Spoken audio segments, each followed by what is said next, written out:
EDO. 667 Broadway in Manhattan sits just south of West 3rd Street on the exact dividing line between the Greenwich Village and NoHo neighborhoods. It was here, at the corner of Broadway and Bond Street, that New York City's first theater, the Winter Garden, opened its doors in 1850. The Winter Garden Theater, as we know it today, has been in operation since 1911 in the theater district some 3.5 miles to the north. But in 1864, the original Winter Garden was the epicenter of American theater.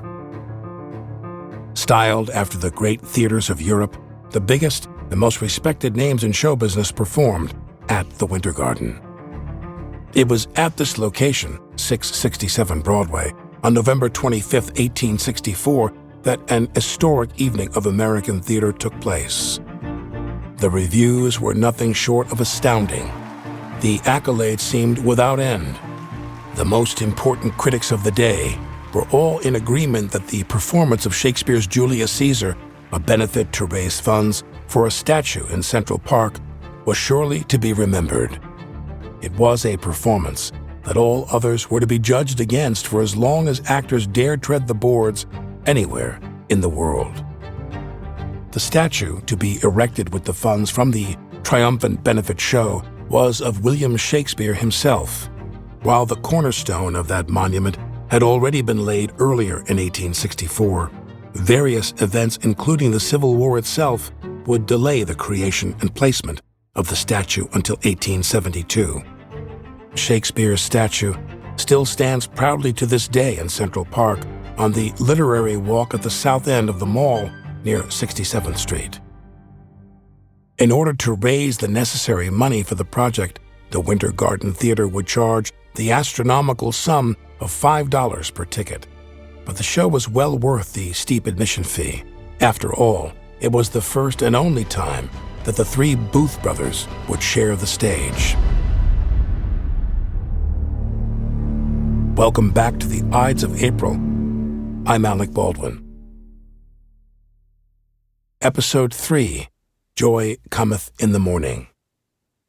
The one-night engagement of Julius Caesar in late 1864 rewarded audiences with ample star power for their money. Junius Jr. Booth was cast in the role of Cassius, Edwin Booth would play the assassin Brutus, and John Wilkes led the bill as the honorable and passionate Mark Antony. John Wilkes did not play the role of Brutus. Author Walter Starr. But that was the role that John Wilkes very much had in mind for what he was doing as he pulled the trigger and killed Abraham Lincoln and jumped on the stage and shouted, "Sic semper tyrannis." He was being Brutus, and he wanted everyone to know that he had been Brutus. The war was winding down in 1864, with the South desperate for fresh supplies and even more desperate for an influx of young men of fighting age to join the ranks of Lee's army. The North, meanwhile, was looking for one last decisive blow that would finally secure victory and end the bloodshed in the Union's favor.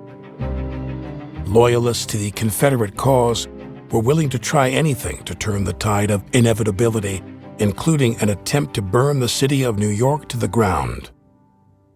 If you're familiar with modern-day New York City, Central Park begins at 59th Street in Midtown Manhattan and extends 3.5 miles north to 110th Street. Central Park was barely 7 years old in 1864 and represented the northernmost border of Manhattan. The remaining 2/3 of the island were simply undeveloped wilderness. The city proper was confined to about 6 square miles, surrounded by water on 3 sides, and lacking a robust fire response. Burning the city to the ground wasn't that far-fetched of an idea. Some rebels tried, in fact, to set fire to New York City during the performance of Julius Caesar. The building next door to the Winter Garden was set ablaze and entirely destroyed. There were a few strained minutes of panic in the crowd as word spread of Confederate spies burning the city. But Edwin Booth, in his full Roman regalia, stopped the performance and took a few minutes to address the audience directly. He assured the crowd that they were in no immediate danger and they should relax and enjoy the show. That was an extremely dangerous claim to make when, in fact, the opposite was likely true. The audience were in incredible danger, and based on police reports from the day, it was nothing short of miraculous that the theater didn't burn. The incident was a good illustration of the power of celebrity, that it could calm a nervous crowd on the verge of panic. Despite the overwhelming events of the production itself, the Julius Caesar after-party would provide even more historical context to our story. According to sources, John Wilkes and his brother Edwin got into a heated argument in which Booth admonished his brothers for not enlisting in the Union Army and fighting for the North. The cause seemed so important to them both, John Wilkes would point out. Lincoln had only won re-election 2 weeks earlier, and the war seemed all but won. Edwin and Junius Jr. were pleased with this outcome. John Wilkes was decidedly not. Things became heated as Booth questioned the bravery of his brothers, to which Edwin asked, "Are you calling us cowards?" John Wilkes' response was very telling in retrospect. "I am beginning to deem myself a coward," he exclaimed. He had reached some internal limit of guilt, cowardice, frustration, and despair. Somewhere deep in his twisted psyche, Booth decided he was willing to risk everything to preserve the Confederacy. Over the next several months, an undeterred Booth would continuously fail to exact the revenge he and his cohorts were seeking. He watched as once loyal members of his outfit fled not just the city, but the entire country. Too many failed kidnapping attempts was more than Booth's underlings were willing to tolerate. By the evening of the illumination on April 13, 1865, Booth feared that his remaining loyalists, George Atzerodt, Lewis Powell, and Davy Herold, would also soon abandon him. It was the eve of one of the most infamous nights in the history of American theater. John Wilkes had become a desperate, bitter man. He was willing to do whatever was required of him to convince the brave soldiers still fighting for the Southern cause to stay in the fight. Quote, "If anyone wants to do it, no amount of protection is enough. All a man needs is a willingness to trade his life for mine." Those words would be spoken nearly 100 years after Lincoln's tragic demise by President John F. Kennedy. It was barely a month after Kennedy discussed his own mortality that he himself would be taken from the world by an assassin's bullet. It's impossible to not think of Kennedy's words when we consider Booth's musings in his journal. He wrote, "I care not what becomes of me. I have no desire to outlive my country." Despite the fear that his partner's ambitions were waning, John Wilkes Booth was instilled with the only weapon he ever needed. He was willing to trade his life for the president's. And he was willing to go it alone. As he drank himself into oblivion while Washington City was awash in celebratory light, Booth prayed for deliverance from a God who, he hoped, favored Dixie. April 14, 1865. By the morning of the 14th, a hopeless and hungover Booth made his way to Ford's Theater. He was, after all, a creature of habit. However foul a mood he may have been in that Friday morning, Booth's discomfort would soon blossom into barely restrained ecstasy. The young theater manager Henry Clay Ford relayed the incredible news. President Lincoln would be attending that evening's performance of Our American Cousin. Booth biographer Terry Alford. So he had his mail delivered there, and he just went by to check it that morning about noon, and that's when he found out that Lincoln would be in attendance at the theater that night. You see how good an actor he was. He didn't react at all. He showed no emotion. He took it in, and it must have been like an explosion inside, because now he knew he could get close to Lincoln. I mean, really touching close to Lincoln. Booth kept his cool and congratulated Henry on his wonderful luck. When an invitation to the show was offered, Booth slyly replied that he would consider it and thanked him. He then went about the business of plotting a murder. With little time and a dwindling army, Booth kept it simple.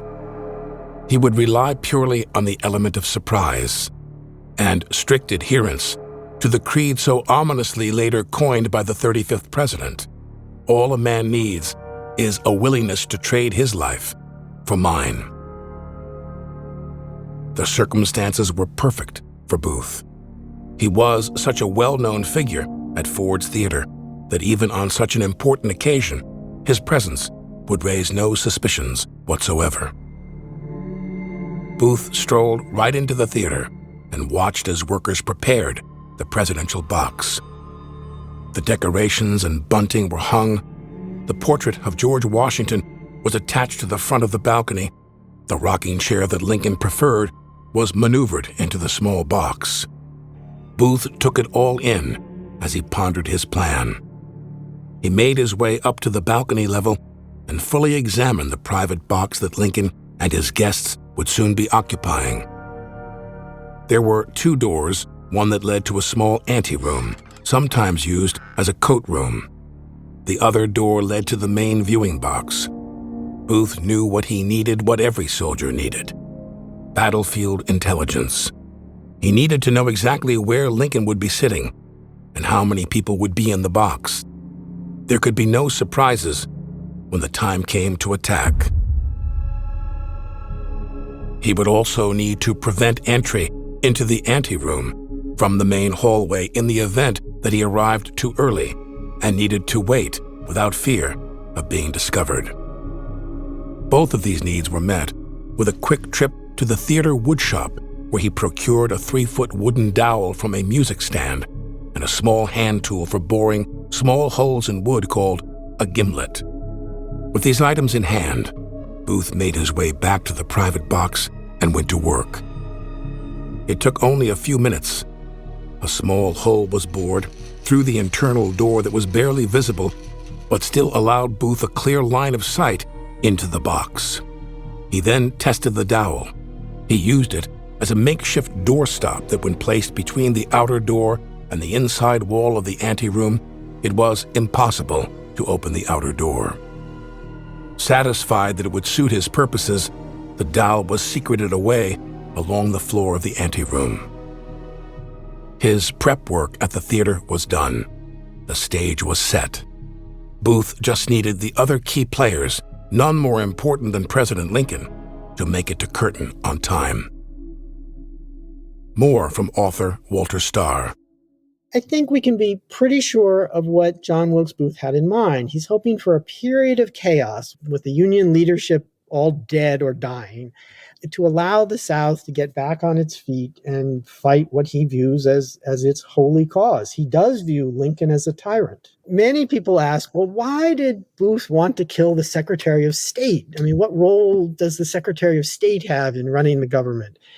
And some scholars answer that by looking at the statutes. The statutes at this point say that if both the president and vice president died, they don't make the Secretary of State the president. That would have been the president pro tem of the Senate. But they give the Secretary of State a key role in organizing a new election. And to those who say that Booth read the statutes, I say nonsense. Booth was not a lawyer. Booth was an actor. And the play that he had in mind was Julius Caesar. He was going to be Brutus, and he was going to kill the tyrant Caesar, Lincoln. But he was going to rewrite the script slightly.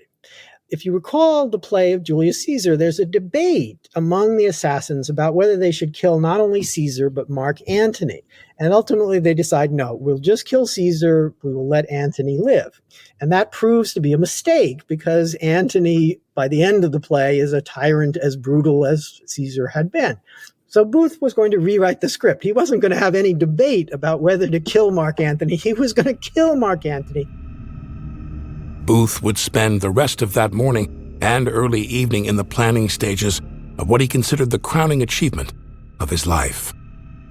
he gathered his remaining compatriots, Atzerodt, Powell, and Harold, to relay the news. Fate had gifted him the rarest of opportunities. Booth knew it must not be wasted. Unlike previous attempts, his master plan this time was uncomplicated and straightforward. No need for kidnapping restraints or negotiated prisoner exchanges. They were going to kill people. Booth would take care of the president. Meanwhile, Atzerodt planned to assassinate Vice President Andrew Johnson in his home at the Kirkwood House. Atzerodt would enter the lobby, walk up the stairs, and simply knock on the door. When Johnson answered, Atzerodt would shoot him in the chest and bolt. A third target was Secretary of State William Seward. It was well publicized at the time that Seward was recuperating in his home after the carriage accident. My name is Maria Coleman, and I am the Director of Development at the Seward House Museum. About a week prior, Seward is out for a leisurely carriage ride in D.C. with his son Frederick, his daughter Fanny, her friend Mary Titus. The coachman gets down because the door of the carriage keeps flapping open. So the coachman dismounts, starts to play with the door there, and then the horses are spooked and they start cantering off. Fred, Seward's son, jumps from the carriage to try to stop the horses. He's not successful. Seward then leans forward out of the carriage to try to grab the reins, stop the horses from running away. And his shoe gets caught on the edge of the carriage, and Seward is thrown onto the cobblestone. Seward is pretty badly injured. It's even touch and go for a little bit at the beginning. He has bruises on his face, swelling, a concussion. His right shoulder is dislocated. His right arm is broken. His jaw is fractured. So when we look at the Seward home the night of the attack on him, Seward is bedridden. He cannot move very easily. He's all bandaged up around the neck from that carriage accident. He can barely speak in more than a whisper because of the injuries to his jaw. So this is how we find Seward that evening. Powell was a tall, powerfully built man of 23, and easily the strongest and most physically capable of Booth's accomplices. He was chosen for the Seward job because things were very likely to go bad, which would require Powell to fight his way out. Seward would have his sons and a military guard stationed at his property. He is in his upstairs bedroom of his home in Lafayette Square, again, just across the street from the White House. That night, most of the Seward family is there with him. This carriage accident, his injuries alarmed them enough that even his wife, Frances, comes down from Auburn to stay in D.C., and that's something she's rarely doing. So she is there to keep watch over him. His daughter Fanny, his pride and joy, is there to take care of him. Son Frederick, son Augustus, as well as an army nurse, George Robinson. And so that evening, we find Seward in his bedroom. And Fanny, Seward's daughter, was an avid writer. She kept a diary from the time she was 14 up until her death.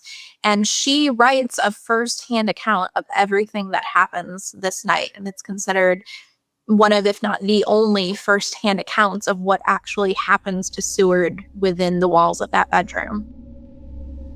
Powell planned to gain entrance to the Seward home by disguising himself as a delivery boy from the local pharmacy with medicines for the secretary. The disguise? Only a small paper bag that Powell would claim was from the pharmacy. Once he was inside, he was to go straight for Seward's bedside and shoot him. And if things went wrong before he could get to Seward, start swinging, or shooting, or stabbing, Powell would be well armed. Last was Davy Harold, the least capable in Booth's mind, but the one who figured most prominently alongside Booth as the story unfolds. Davy was tasked with guiding Seward's would-be assassin Powell through Washington City. Powell hadn't spent much time there and was sure to get lost without Davy's help. With Booth's grand performance now fully cast, he needed only to tie up some loose ends. He rented horses for himself and Davy from a man named John Fletcher and asked a favor of boarding house owner Mary Surratt. She was asked to deliver a message to a friend who worked at a tavern also owned by Surratt just outside of Washington City. Booth needed what people refer to today as a go bag. That's an emergency kit, essentials only if you need to get the hell out of town. Booth was requesting weapons, food, maps, and binoculars. He would explain why when he arrived later that evening. Mary rode out to the tavern as requested, a favor that would ultimately seal her fate. More of the Ides of April after the break. Back at his hotel, Booth was preparing for the most important performance of his career. He dressed himself head to toe in black and pulled on his tall riding boots. He groomed himself perfectly, taking extra care to his mustache. We can imagine Booth looking at himself in the mirror, the inevitable pre-show nervousness in his gut. He was committed. He was sure of his plan and sure of his escape. He knew Secretary Stanton would send everything he had after him. But Booth and his team had packed light and would be riding fast. By the time the authorities could mobilize a response, he and his team would be hidden safely away in the vast network of Confederate sympathizers across the southern states and perhaps as far south as Mexico within a week or two, at least until things died down. In Booth's mind, he would only need to lay low until the Union Army's inevitable collapse and surrender after its complete loss of leadership. Only then would he reemerge as the deliverer of the Confederacy and cement his status as a legend. He exited the National Hotel for the last time into a cool spring evening and took his first steps towards history and infamy. As expected, the show at Ford's Theater was completely sold out. Also, as expected, the president and his guests were late. Joining the president in the box that evening were Major Henry Rathbone and his fiancée, Clara Harris. The presidential carriage arrived at the theater to much fanfare and in plenty of time for Booth's plan to work. The 3 assassinations were precisely coordinated. Each man would strike their target at exactly 10:15 p.m. Booth had estimated that the largest laugh in the performance of Our American Cousin would occur around that 10:15 mark. Booth planned to fire the fatal shot during the roaring laughter in the hopes that the pistol's blast would be drowned out. He had been waiting at Ford's, staying out of sight for the president's arrival. With over an hour remaining until the moment would be upon him, he walked next door to the Star Saloon to calm his nerves. Meanwhile, at the Kirkwood House, there was no vice presidential residence in those days. There was no Secret Service. So that, we're just talking about a commercial hotel, and there was no little electronic key card system to prevent you from going up the stairs. There was no elevator for that matter, But Atzerodt thinks, a drink might be a good thing before, undertaking an assassination. And then he has another drink. And, instead of liquid courage, he has liquid doubt. By 9:30 p.m., George Atzerodt had been trying to find his courage in the bottom of a bottle for over an hour. It wasn't working. He had completely lost his nerve and was leaking confidence. He wondered if his accomplices were feeling the same. Not far away, Lewis Powell and Davy Harold had found an out-of-the-way spot across the street from the Seward home and were content to wait patiently for the final 30 minutes before it was time to strike. Lewis kept a close eye on the comings and goings at the Seward house, while Davy was more interested in taking in the view of a different house. Just a stone's throw away, resplendent in the soft glow of the gas lamps that dotted Pennsylvania Avenue, the White House loomed large.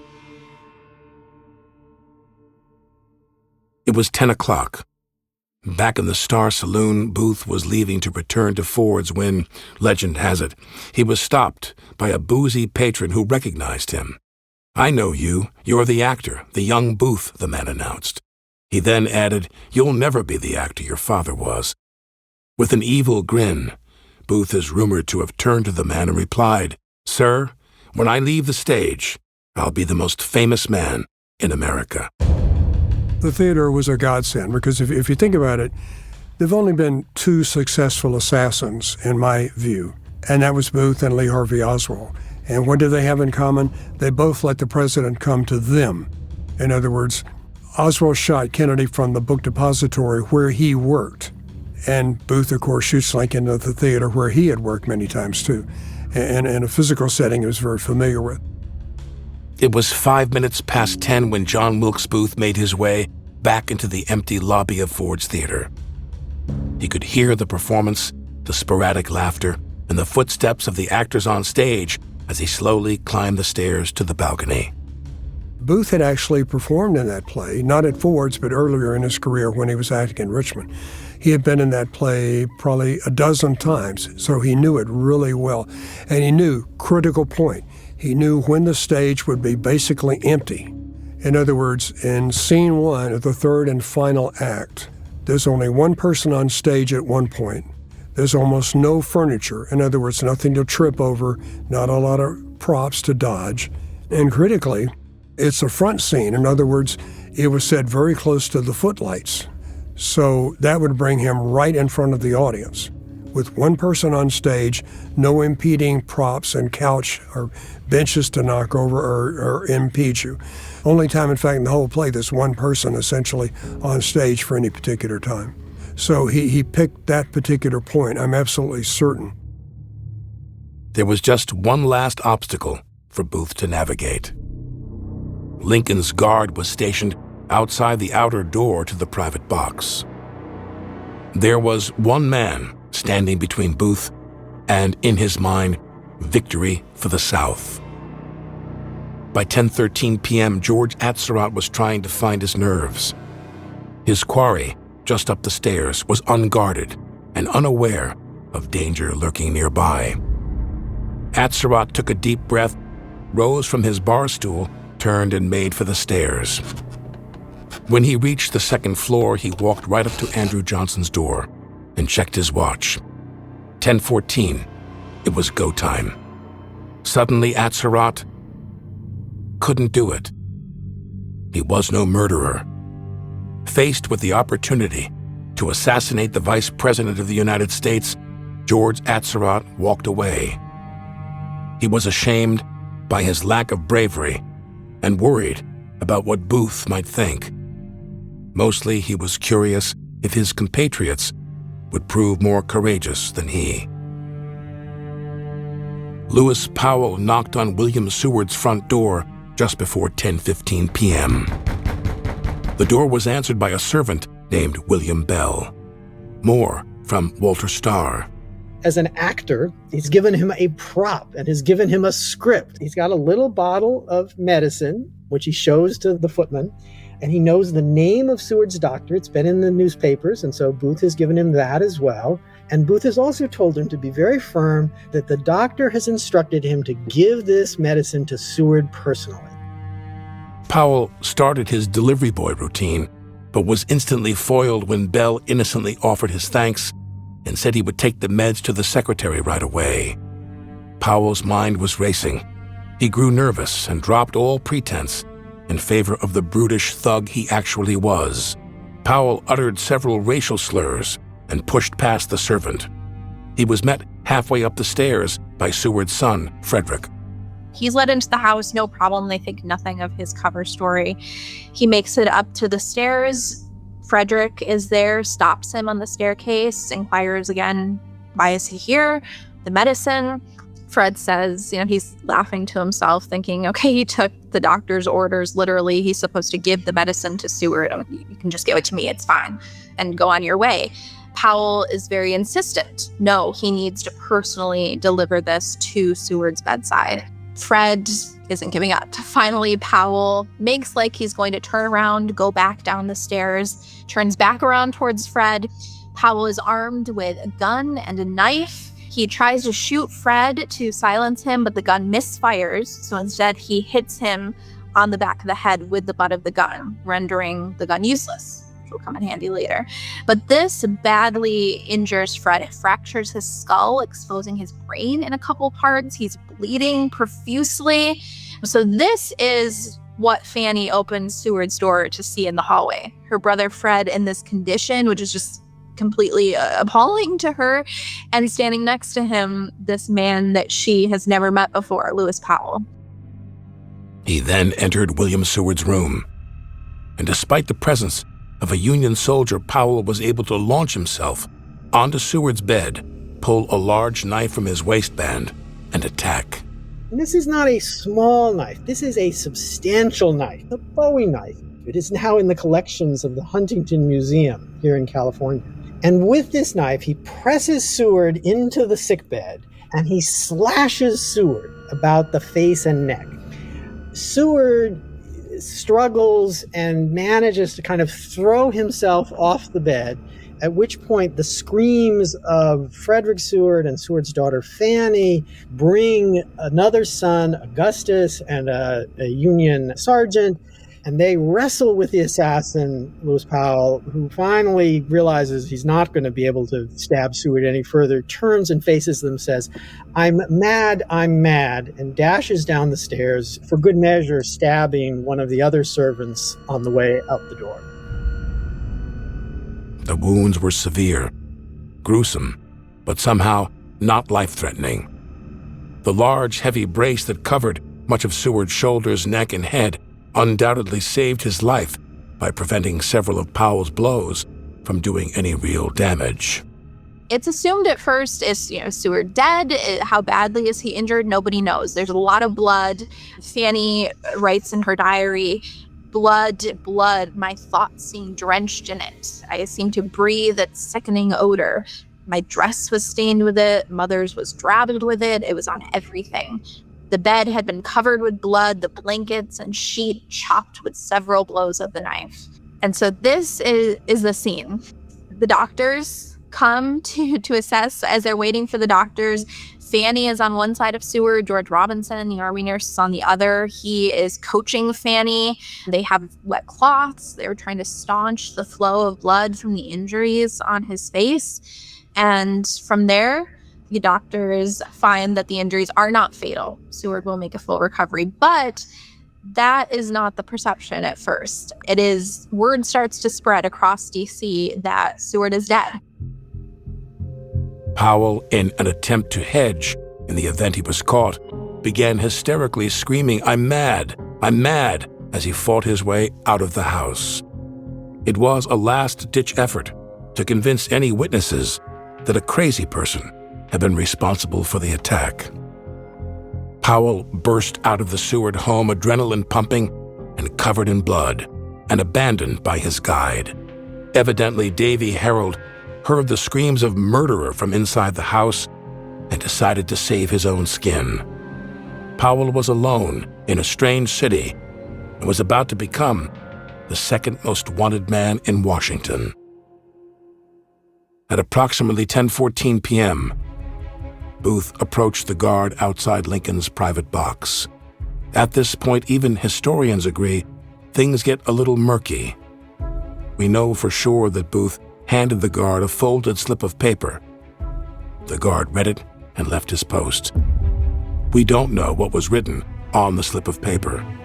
There was an attendant named Charles Ford. He's basically a messenger. He's not there to guard them. To my understanding, he didn't even have a weapon. It will seem odd from a modern perspective, right, that the president had no protection, no guard, no soldier standing there, no Secret Service guy lurking nearby. You got to put yourself in the time. Why? Wasn't the war essentially over? What was to be gained by such an act as this? I mean, it seemed insane. I mean, Lincoln had a week earlier walked the streets of Richmond. After it had been conquered, he went down there and walked around. If he was going to get shot, it should have been out of one of those rich houses in Richmond. But nothing happened to him, right?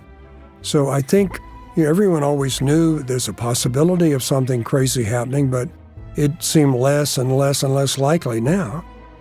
And so Booth came, and this is one of the mysteries of the assassination. Booth showed Forbes, the messenger, a card. That card has never shown up. Oddly enough, Ford's was never questioned. He was never interrogated, and when they had a trial of Booth's associates, he wasn't even called as a witness. All we know is that Booth gained entrance to the anteroom without delay. He quickly barred the door from the inside and was able to determine Lincoln's position by looking through his pre-drilled peephole. Everything was going exactly as planned. Then, just as the largest laugh of the night was teed up by a supporting actor, Booth entered the box. The punchline was delivered as Booth raised his single-shot Derringer pistol to the back of Lincoln's skull. And as the laughter crescendoed, he pulled the trigger.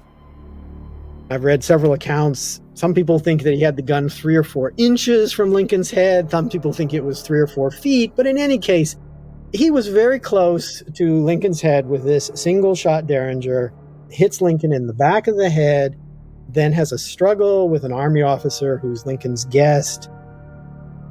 The battle-hardened Major Rathbone immediately understood what was happening in the box and tried to get hold of Booth. Booth had already dropped the pistol and pulled out his dagger. With a wild slash, he opened up a gaping wound on Rathbone's arm from elbow to shoulder. His only obstacle now subdued, Booth made the most dramatic entrance of his storied career. He climbed onto the balcony railing and leapt to the stage. Booth stood tall, faced the crowd, raised his bloody dagger, and projected to the stunned audience, Sic Semper Tyrannis. Sic Semper Tyrannis was adopted as the Virginia state motto in 1776 and remains the state's motto to this very day. The phrase translates to, "Thus always to tyrants," a reflection of anti-imperialist sentiment. There is some disagreement over exactly when Booth uttered the infamous phrase. Witnesses claimed he yelled it from the stage. Booth, however, wrote in his own journal, "I screamed Sic Semper before I jumped." Of course, there's no way to be sure. The following morning, Booth would be treated for a lower leg fracture. How he broke the leg is another point of contention. Historian and author Michael Kaufman claims in his book American Brutus that Booth did not break his leg when landing on the stage, but later in the evening after getting thrown from his horse. We'll never know exactly when or how Booth broke his leg, only that he was treated for the injury. More on that later. It was also reported that as he calmly exited the stage, Booth was heard proclaiming, "The South is avenged," and finally to a stagehand simply, "I have done it." Booth hurried to the backstage exit and retrieved his horse from a stagehand. Earlier in the evening, he had tasked the stagehand with holding her for just a few minutes, and with that, the man that shot Lincoln escaped into the night. It's been reported that Booth was within inches of being apprehended as he mounted his horse, as at the time less than 1 minute had passed since the fatal shot was fired. While much of the audience was still confused, there were witnesses in Ford's Theater who understood exactly what happened. They knew Booth shouldn't be allowed to escape. One man in the audience, Joseph Stewart, knew a gunshot when he heard one. Stewart was a major from the Union Army and happened to be seated in the front row. He heard the shot and witnessed Booth land center stage before retreating through the backstage area. Major Stewart gave chase, but not being as familiar with Ford's Theater as Booth, he lagged behind for a few precious moments. When Stewart finally emerged from the stage door, he saw Booth mounting his horse. He ran towards the assailant and made a desperate lunge for the reins, missing by mere inches. Had Stewart been a step faster or a bit taller, the country likely would have been spared what was at that time the largest manhunt in U.S. history. The hunt for John Wilkes Booth was on.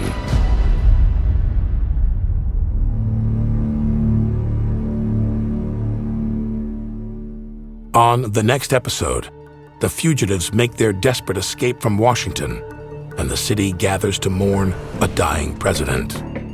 Secretary Stanton honors his fallen friend and leader before turning his fury towards John Wilkes Booth. That's next on the Ides of April. The Ides of April was created, produced, and written by Brandon Morgan. Our executive producers are Brandon Morgan and Matt Del Piano. Zach McNeese is our story editor, sound designer, and mixer. I'm Alec Baldwin. Thanks for listening.